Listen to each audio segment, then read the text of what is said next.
Today's reading from Matthew 11 includes Jesus speaking in a way that sounds a lot like Lady Liberty, like the mother of exiles. He says this, 11 verse 28, "Come to me, all you that are weary and carrying heavy burdens, and I will give you rest."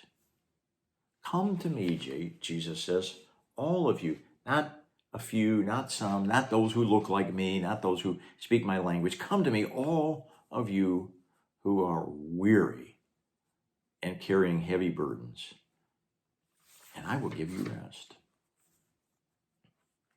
Is he speaking to you? Is he speaking to us? Are you tired, weary, and carrying heavy burdens?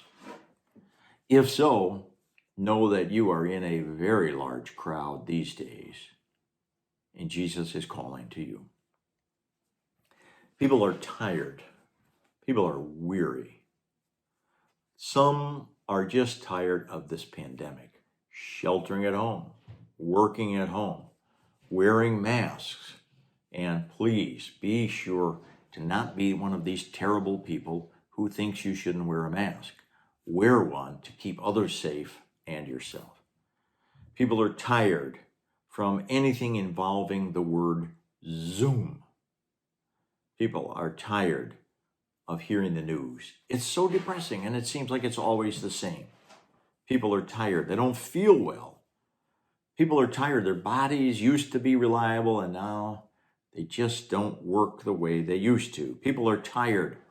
Relationships that should be so restful and joyful instead are sources of pain and sadness. People are tired of grieving for loved ones who are no longer with them. People are tired.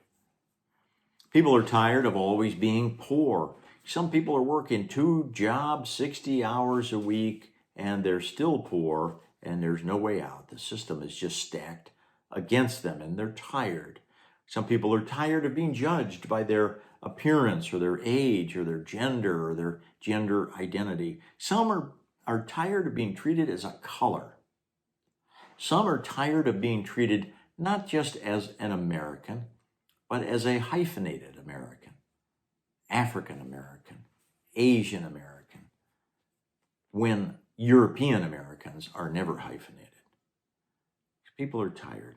People are tired of helping an aging parent or a spouse or a neighbor in need.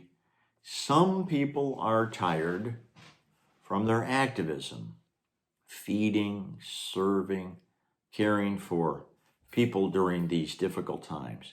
Some people are tired from marching, protesting, and letter writing, and phone calling, and community meetings, and being tear gassed and beaten and arrested. A lot of people are tired. How about you? I'll bet a lot of you are tired too, from some of the above, or maybe from a lot of the above. If you are tired, Jesus says, "Come to me, all you who are weary and carrying heavy burdens, and I will give you rest." Jesus could have stopped there. It would have been a great message, a great sermon. Put your load down. I'll take it for you. But he doesn't say that. Instead, he goes on and he says this, verse 29, "Take my yoke upon you, take my yoke upon you, and learn from me." Jesus says, people that are carrying heavy burdens, I have a different burden for you to carry. Uses this language of yoke. He's picturing oxen pulling a heavily loaded wagon, and it's a heavy burden. So Jesus, it doesn't really sound very restful when you say, "I have a yoke for you to put on." But bear this in mind. There are single yokes and there are double yokes. Jesus says, put on my yoke. Don't try to do this alone. Let me come alongside you. Let's wear the double kind. I'll be with you. I'll be right there at your side. I'll be driving the wagon. I'll be pointing the direction. I'll help you see where we're going and help you to get to the end. I'll take more than my share of the weight. Jesus says, let's do life together. It will be better. This yoke Jesus calls us to wear, it is a yoke. It is challenging. And yet somehow wearing that one gives us life, gives us freedom, gives us joy. I always think of Andrew Young when I get to this passage. Andrew Young, the great civil rights leader and activist and pastor who has done so much service throughout the course of his life. In his autobiography, he describes how he sees life. He put it this way. He says, in my family, faith and a good education were intertwined with the commission to serve others. To that end, I was raised on Luke chapter 12, verse 48, when Jesus said, from everyone to whom much is given, much will be expected. A burden of responsibility, but an easy burden. In summarizing his whole life and this calling that Jesus laid on him, he decided to give his life story the title, An Easy Burden. Jesus is calling to you and me, and he says, life will not be free of burdens, but the burden that I'm giving you, it's an important one. But it will be easy because I'll be right there alongside you. You are not carrying this load alone. So here we go. We got this verse. It seemed like it was going to be about rest, and now it's about a yoke and about a burden. So how does that all work together? How do we know when there's enough of one? Let me just share a story that sort of helps me think about this and challenges me. Last week, amid all this tiredness and weariness that people were feeling, we held a blood drive. We had slots for 28 people. 28 people signed up. 28 people said, I feel called to donate blood. You can't buy it. You can't pay for it. All you can do is give it. And 28 people said, for this day, I feel that's what I am being called to do. It's a burden, but it's an easy burden. Now, while that was going on, I was there and had some good, safe conversations with some folks, and it was such a blessing to me. Some folks, when they were finished donating blood, had family waiting for them that they would go and they would help in some way, a family that needed them. One donor said, well, when I'm done here, I'm going to set up, because I'm doing a virtual DJ party for neighbors who are tired and weary. One said, well, from here, I'm going to head out to a Black Lives Matter event. One said, well, in the midst of all the other stuff I'm doing on behalf of poor, tired, undocumented immigrants, I felt called to give blood.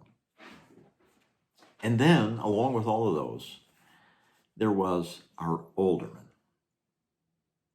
Rosanna Rodriguez. She is carrying a serious burden for our community. She had meetings scheduled for seemingly all day. When she came in and she signed in and she went to the waiting area, she was on her phone conducting a meeting. Then she got checked in, went back to the waiting area, on the phone, another meeting for the community. Then she was giving blood, on the phone, another meeting for the community. When that meeting ended, I went over and talked to her a little. I can't keep up with all the activities she's doing on behalf of the community for all of us, meetings, activities, events. But I said to her, I'm concerned that you're going nonstop, that you're going to run out of gas. I said, are you getting some rest? Fatigued and I think exhausted from all that she's been doing for us, She looked at me and said something to this effect: the work that I'm called to be doing is too important. I can rest later. Like our aldermen, we are called to do work by Jesus, and the work that we're called to do is too important. Some of it just can't wait. It's urgent. It might be on a personal level. There might be somebody who needs you. This service is going to be over in about another 20 minutes. Write a note to yourself. Call somebody who would really love to get a phone call. Say a prayer for them. Find ways to support them. There might be important work that Christ is calling you to on a bigger level than just interpersonal. It might be on a larger scale. You know, increasingly, it seems to me, we are in a Rosa Parks moment. Something has happened that has sparked a movement. A window has opened to overcome racism, police brutality, and address all of the issues that are now before us. We might not have an opportunity like this again in our lifetimes. This is such an urgent moment. And if we do it right, then maybe America can be what it could be and should be and claims to be, but now clearly is not. Jesus is asking you and me in today's reading to take on his yoke, to go where he goes, to do the work that he does, to live with the passion that he lives with. If we do that, if we take on this easy burden, family, friends, neighbors, people that we know, will know they are loved and cherished and treasured. That is an important task. If we take on the burden that Jesus calls us to, then we can one day look at our flag with great pride and not with sadness of how far short we continue to fall. If we do that, we can one day be proud of this nation we call our home because it is devoted to freeing its citizens who are still enslaved, because it welcomes once again those who are poor and tired and yearning to breathe free, if we stick with it. The yoke that Jesus calls us to bear, the burden he calls us to bear, it is a burden. It is a challenge. But carry it. Whatever it is he's calling you, me, and us to do, let's not miss this opportunity. Even if you're tired, let's step up and do what it is he's calling us to do. Carry that easy burden. Because at the end of the day, he looks at you and he calls you by name and he says, come and rest. Come and rest. My yoke is so important.